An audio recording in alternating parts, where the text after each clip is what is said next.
Good morning mga pre. Unang araw ng linggo. Rest day namin kahapon, Friday, Sabado ngayon. Unang araw ng linggo, bakbakan na naman to. Ito pala yung bagong pinalit sa akin na loader kasi nasira yung ano ko, yung unang inoperitan ko. Sira yung ano niya, yung boom cylinder may leaking. Kaya ito muna palit sa akin. Maganda to dahil ito ay 966 each na loader. Magaan lang dalhin, hindi kagaya ng dati kong inoperitan, medyo mabigat. Ito maganda to, maganda. Yan. Tingnan natin, check-upin natin para tingnan natin yung oil, yung tubig, tingnan natin lahat bago natin i-start. Ito number 14, ito pala yung numbering sa ano namin kumpanya. Siguro mga ika-14 ito na loader na napili nila. Ito ay ang 966 each na Caterpillar. Nadala ko na to, malamig ang aircon yan, tsaka spring yung upuan. Hindi masakit sa puwit. Yung ano niya, yung bucket, maganda siya sa ano, ipalinis sa yung mga kalsada niya, kagaya diyan, palinis ng visor mo or foreman. Palinis siya, hindi kagaya nung isang loader na dala ko, malaki ang ipin, magaspang yung ano niya, yung resulta sa ano, sa paglinis ng daan. Kaya palagi na paplat. Sumusuot kasi yung mga steel dito sa ilalim. Wala kasi siyang flat na steel plate na kagaya nito. Yan. Nakakatulong yan kaya malinis. Ang surong dyan malinis. Kukuha lahat yung ano, maliliit na bato. Kaya yung mga bakal-bakal. Yung isa, sumusuot yung mga bakal sa ilalim na maapakan ng gulong flat. Lagi lang yung napaplat. And ito siguro yung ano niya, yung bucket cubic na siguro nasa mga 7 cubic lang itong bucket na to. Hindi ako sure. Kaya comment below na lang pre kung may alam kayo dyan sa bucket na yan. Dito ko lang kasi na ano, naalaman tong loader sa atin, hindi driver naman ako eh. Check natin yung transmission oil niya dahil ano eh, may leaking kasi sa ano, sa konting leaking. Yan ang ano niya, oil. Meron puno pa. Yung engine oil niya, meron pa rin chine-check ko kahapon, wala namang leaking yung ano, oil. Tingnan lang natin yung ano, yung hydraulic oil kasi may leaking, tsaka yung tubig. Tingnan natin.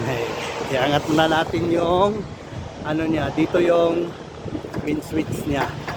Yan, main switch yan. Pag mag-off kayo ng susi, stop na kayo sa work, turn off mo to para tumagal yung battery ninyo. On natin. Yan. Tapos hilahin natin konti, bago iangat. Aangat yan kasi kung idiretso mo yan, ipupos, hindi umaangat yan. Yung hood hindi umaangat kasi may sekreto eh. Kunting hila mo, tapos itataas mo na yan. Tataas na yan. Kunting ano lang, kalkulahin mo lang na hindi gaano siya dun sa baka matakal yung cover niya. Titingnan natin yung tubig. Pwede na.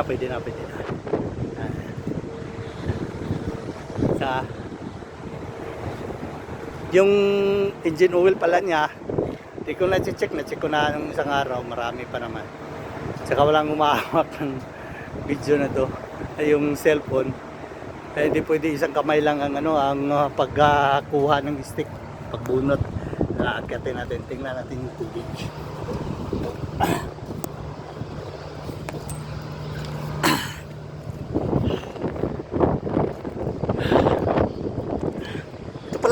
Ito pala yung hydraulic oil.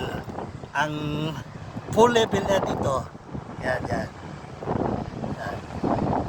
Nasa sa baba pero walang problema yan. May leaking siya sa ano, sa pipe niya. Hydraulic pipe niya. Meron siya maliit na leaking. Sinabi ko na sa visor natin. Hindi naman pinalitan pa, so pwede pa kasi trabaho. Ito yung pangalawang level niya. Pag bumaba na yan dito, lagyan na ng oil. Sa ngayon, pwede pa yan. Tatrabaho pa natin yan. Dito tayo.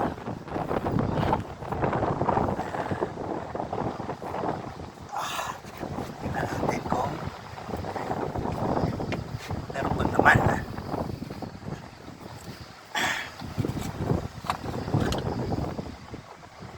Wala.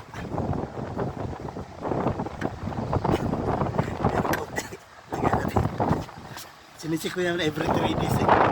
Kasi nagbabawas talaga ng tubig. Mga 2 litro lang yan pwede na. Wag lang masyadong punuin.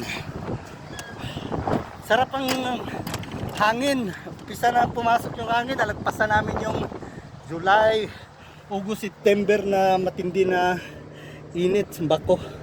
Grabing init yun. Nalagpasan namin. Alhamdulillah. Salamat kay Lord. At nalagpasan namin yung init na yan. Kuha tayo ng 2 litrong tubig. Yan. Ito maganda to, spring to. Spring to, spring. Kuhan, spring yan. Kaya natin. Sana tayo mahulog. Ah! Sige.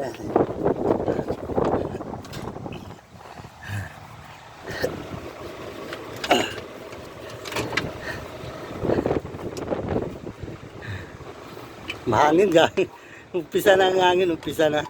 Papasok na kasi yung ano winter season. Lagpas na kami sa summer. October na. Yung July, August, September. Yun ang tiniinit na. Dumaan. Ito naman. Umpisa na. Pero papasok yung lamig na sa December pa. Yan. Yung mga hangin, umpisa sa October. Ano naman, alikabok. Yan. Yan, dali. Huwag na pumungin. Okay na yan. Yan. Hindi siya, magastos sa tubig. Ang kagandahan nung unang loader na nadala ko, yung 980, matibay ang radiator niya kahit bakbakan sa trabaho, hindi talaga siya magkulang ng tubig. Tibay. Tsaka yung ngipin niya dun sa bucket, tibay, original. Ito China to eh. Kung puro bato ang ilulod mo, wala pang 1 buwan. Nako, wala na. Yung ngipin niya, bungi-bungi na. Nalahati na. Yan. Ano muna tayo. May ituturo pala ako sa iyo. Tinuturo ito sa mekaniko. Tuturo ko rin sa inyo. May mga operator na hindi pa nila alam to. Yung hard start siya. Tsaka sa nangarang umaga, kung mag-start na siya, mapatay yung makina. Prut hanggang sa mapatay yung makina. Minsan din naman nagtatrabaho na kayo, tapos bigla siyang namatay yung makina. Ito pala yung sikreto niya. Akyatoy natin. Dito tinuturo to sa sa mekaniko. Ito yung minsan sa fuel filter ang yung diferensya. Di na nagtatrabaho. Or minsan masyadong matubig yung may halong tubig yung krudo. Kaya i-open nyo to. Ganun mo lang open.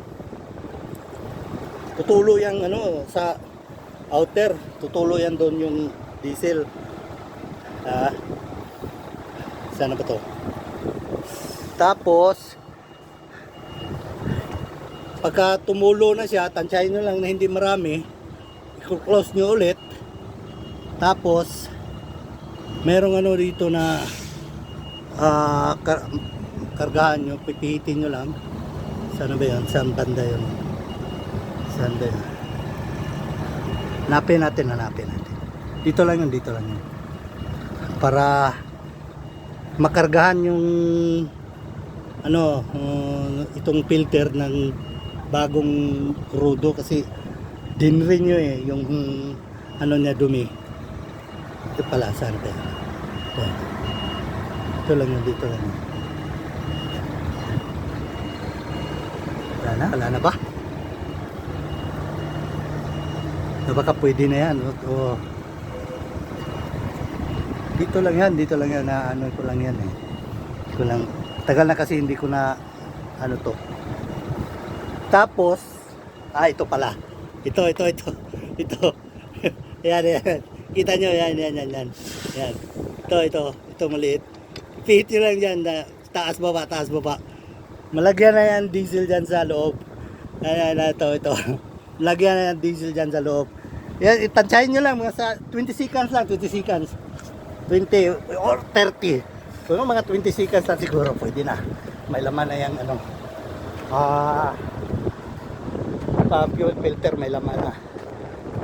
Tapos, tsaka nyo na i-start, huwag nyo munang isara yung cover engine niya para hindi kayo magbukas ulit. I-start na natin. Start na natin. Tingnan natin yung susi. Ito yung palang mga malamig ang aircon nito, malamig. Start natin.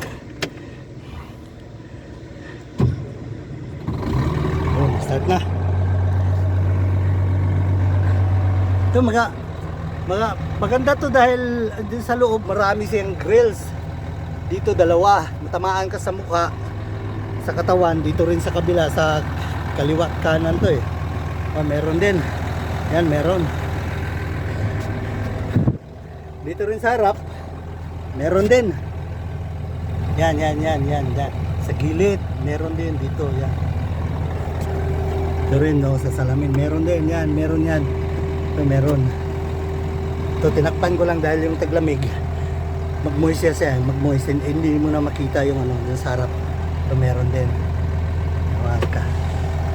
Marami siya, ano, grills. Kaya, maganda siya, ano, sa loob, malamig. Ito yung joystick niya, yan, maliit lang. Yan, maliit lang. Hindi kaya ng mga lumang loader. Ano siya, mga malalaki, mahaba. Ito yung lock niya sa bucket, yan, ito yung lock niya para hindi siya hindi siya kumilos. Safety yan, safety. O natin yung AC, ang aircon, o natin. 1 lang, nilagay ko lang sa 1. Nilagay ko lang sa 1. Ito pala yung ilaw niya, sa gabi. Kaya kung kakain ka, dito na kami kumakain sa loob. Hindi na kami pupunta dun sa Misol, yan. Yung baon namin dito na sa loob. Kung saan kami maabutan ng break time, dito na kami. Tsaka yung upuan niya, spring to. Spring yan. Tsaka pwede mong itumba yung ano, yung sa likod na ano, makahiga ka ng, maka-relax ka talaga na insakto. Yan na muna guys. Ito yung tuturo ko sa iyo. Yan na muna. Dito yung mga maraming pang kulikutin mo dyan. Yan. Ito yung hour meter niya, yung oras ng machine na nagtatrabaho. Dyan kinukuha yung record ng mga mekaniko. Kung may inaayos sila, kinukuha nila yung mga hour meter niya, mga ganyan. Importante sa kanila yan. May mga function din yan, pero ano, mamaya na. Ito, yun na muna guys. Alas 6:11 ng umaga. Hindi pa nag-umpisa yung trabaho dahil dito bago mag-umpisa, may meeting lahat muna ng mga workers, mga kailanganin na para maiwasan yung disgrasya. Yung mga safety officer, nagbi-meeting sila every morning sa bagong mag-umpisa ang trabaho. Okay mga pre, ayan na muna, relax na muna ako. Chika muna ako sa misis ko ngayon. Ititext ko muna siya kung nasaan na siya ngayon. Punta siya sa kanyang apo na nag-birthday ngayon. Okay guys, good morning. Salamat sa sa tutorial ko. Ito yung tutorial ko para sa mga baguhan na mga naglo-loader na pumupunta dito sa abroad. Okay guys, salamat. Good morning.